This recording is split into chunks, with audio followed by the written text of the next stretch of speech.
Hello guys! Yan guys, ang nakabili ako guys ng galonggong. Ayan guys. Galonggong ang nabili ko guys. Ayan. Slice-slicean ko siya. Ipiprito ko. Itong mga ano na to guys, ano yan? Paminta. Nilagyan ko ng paminta para lalo siyang masarap ang ating pritong galonggong. Masarap. Nilagyan ko siya ng paminta na powder para lalo siyang masarap. Yan, nilagyan ko yan siya guys para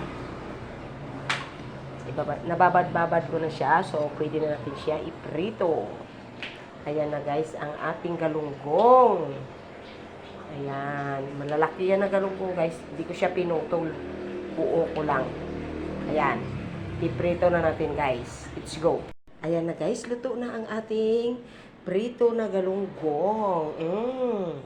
Kaya miyami ng ating pinirito. Ayan.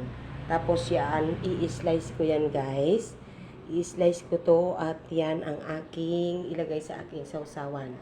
Ayan, prito.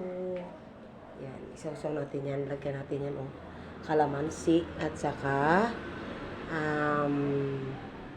kamatis. Yan talaga ang kanyang partner. Wala kaming sabaw kasi yan kahapon kasi naman may sabaw na. Gusto naman nila ngayon ay ganito. Oh, diba?